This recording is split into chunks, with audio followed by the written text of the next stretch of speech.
आपने इससे पहले सुना ही होगा कि स्क्वायर रूट ऑफ 2 जो है ये एक इरैशनल नंबर है। तो आज के इस वीडियो में हम लोग इसी को प्रूव करने वाले हैं। हम जिस तरीके से इसे प्रूव करेंगे उसे कहा जाता है proof by contradiction. Proof by contradiction. इसमें हम लोग करते क्या है कि जिसे प्रूव करना है, जैसे आज के इस वीडियो में हम इस स्टेटमेंट को या इस प्रपोजिशन को प्रूव करेंगे। सो ये है टू बी प्रूव्ड, इसे हमें प्रूव करना है। तो हम इस तरीके में, that mean prove by contradiction जो है, इस तरीके में क्या करते हैं, इसका जो अपोजिट होगा, इसका जो अपोजिट प्रपोजिशन होगा, इसे हम वैलिड मान लेते हैं और फिर इससे अराइज करता है कॉन्ट्रडिक्शन। तो जैसे ही कॉन्ट्रडिक्शन अराइज करता है तुरंत हम समझ जाते हैं कि ये वैलिड नहीं होगा, इनवैलिड होगा। कौन? जिसे हमें प्रूव करना है उसका जो अपोजिट है उसी से हम आगे बढ़ते हैं और कॉन्ट्रडिक्शन क्रिएट करता है।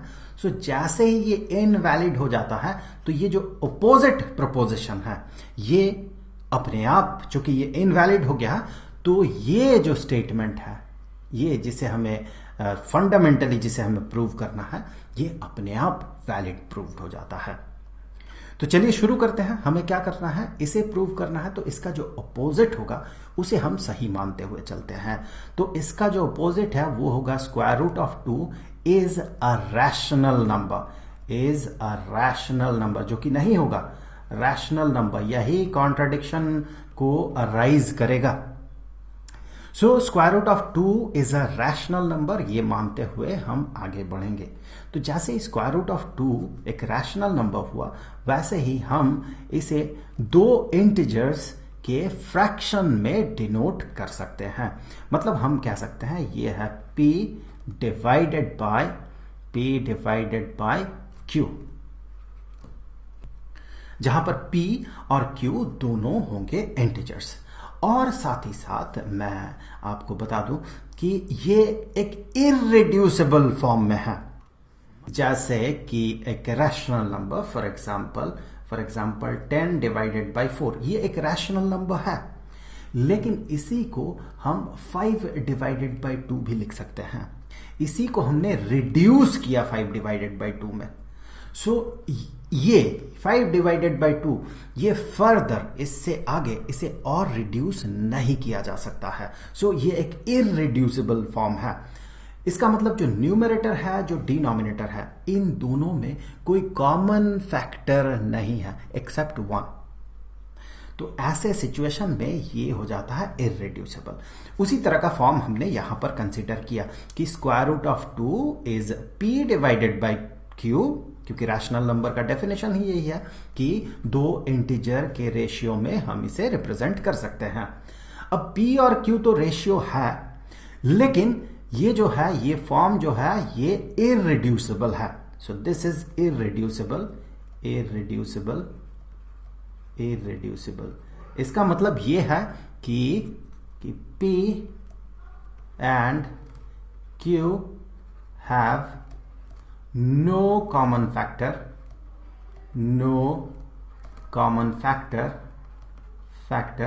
except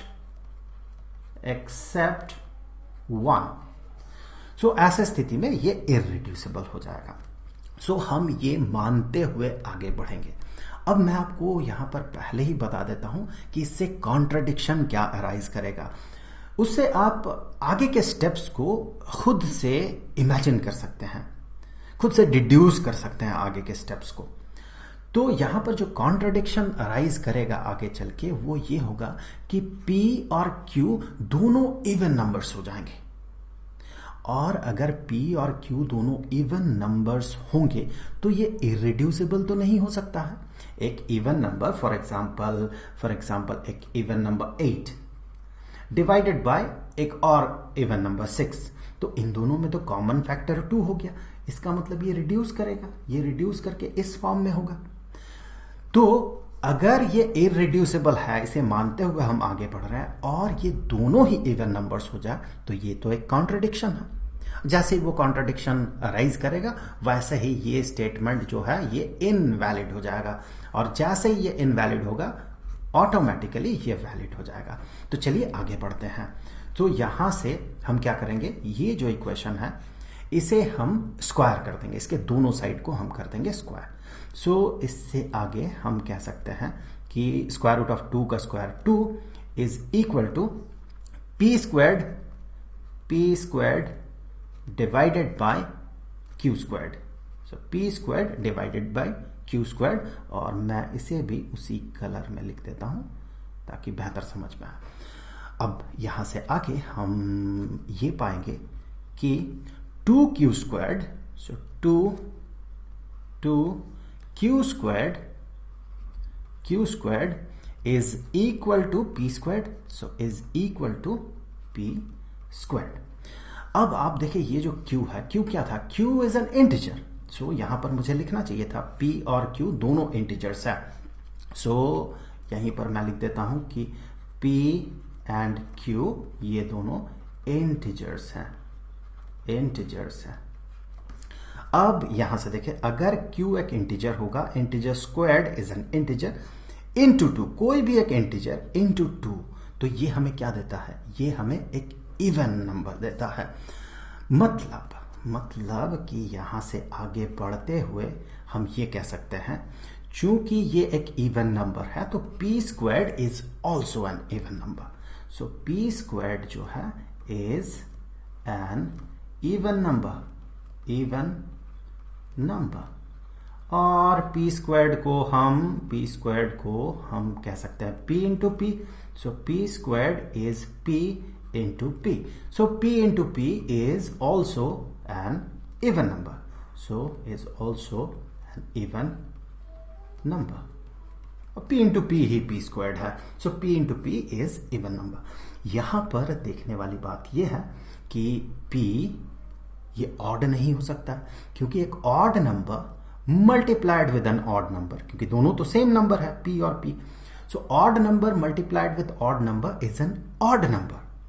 तो p को क्या होना है, p को इवन होना है। So p is an even number, p is an even number. So पहला टास्क तो हो गया, p को हमने इवन नंबर प्रूव कर दिया। अब हमें q को इवन नंबर प्रूव करना है। तो यहां से आगे बढ़ते हुए हम क्या पाएंगे, चूंकि p एक इवन नंबर है,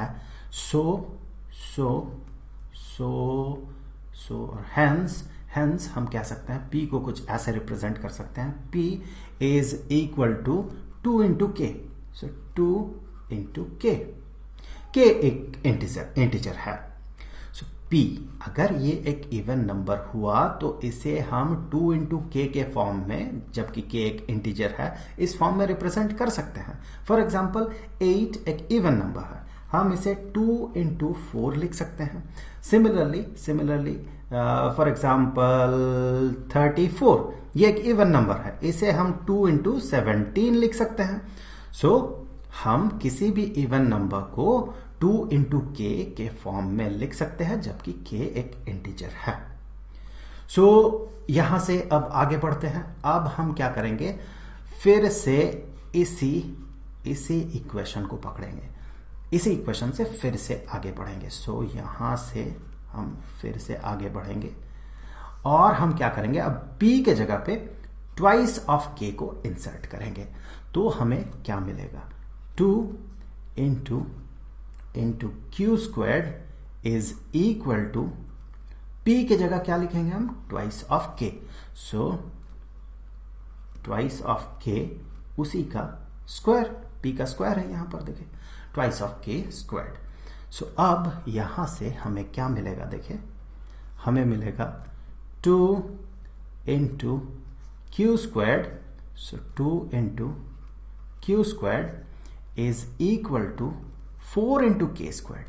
सो 4 इंटू k स्क्वायर्ड। अब इक्वेशन के दोनों साइड को अगर 2 से हम डिवाइड करते हैं तो हमें क्या मिलेगा, देखिए। सो यहां से हम कह सकते हैं, इससे आगे बढ़ते हुए हम कह सकते हैं कि Q squared is equal to is equal to 2 into K squared, 2 into K squared. वापस देखिए इसी तरह का एक फॉर्म आ गया। अब देखिए ये k जो है ये तो एक इंटीजर है, integer squared is an integer, 2 into N integer is an even number, so q squared is an even number. यहां से आगे हमें मिलेगा q squared is an even number. Same logic से, जो लॉजिक इससे पहले हमने यूज किया, सेम लॉजिक से हम कह सकते हैं कि Q is an even number, Q is an even number. तो हमें क्या मिला, हमें यहां से मिला P is an even number और साथ ही साथ Q is an even number. और चूंकि ये दोनों इवन नंबर्स हैं तो यहां पर कॉन्ट्रडिक्शन अराइज करेगा, कि कॉन्ट्रडिक्शन क्या है कि P divided by Q is reducible. इसे रिड्यूस किया जा सकता है क्योंकि दोनों इवन नंबर्स हैं, तो दोनों का कॉमन फैक्टर 2 होगा। सो P divided by Q is reducible, इसे रिड्यूस किया जा सकता है और यही है कॉन्ट्रडिक्शन। क्योंकि मैं वापस से आपको बता दूं, क्योंकि हमने शुरुआत किया था कि square root of 2 is a rational number, इस प्रोपोजिशन को वैलिड मानते हुए, और जैसे ही हमने इसे वैलिड माना था तो ये स्क्वायर रूट ऑफ 2 को 2 इंटीजर्स के रेशियो में हमने रिप्रेजेंट किया और हमने ये माना था कि ये जो फॉर्म है ये इररिड्यूसिबल फॉर्म है, इससे ज्यादा रिड्यूस नहीं किया जा सकता है। और अंततः आगे चल के हमने ये देखा कि ये कॉन्ट्रडिक्शन को अराइज करता है, ये इररिड्यूसिबल नहीं है। जैसे ये इररिड्यूसिबल नहीं है वैसे ही ये प्रोपोजिशन हो जाता है इनवैलिड। सो ये जो प्रोपोजिशन है ये प्रोपोजिशन हो जाता है इनवैलिड, और जैसे ही ये इनवैलिड होता है वैसे ही ये जो प्रोपोजिशन है ये प्रोपोजिशन ये वाला वैलिड हो जाता है। सो इस तरह से हमने प्रूव किया कि square root of 2 is an irrational number. तो आई होप कि ये वीडियो आपके लिए हेल्पफुल रहा होगा। अब अगले वीडियो का लिंक आपको स्क्रीन में मिल जाएगा, वहां क्लिक करके उस वीडियो को जरूर से देख लें। अब जाते जाते मैं आपको बता दूं कि इस पूरे चैप्टर का जो प्लेलिस्ट है उसका लिंक आपको डिस्क्रिप्शन में मिलेगा। तो आई होप कि अगले वीडियो में फिर मुलाकात होगी। तो मिलेंगे आपसे अगले वीडियो में, तब तक के लिए खुश रहें। Good bye.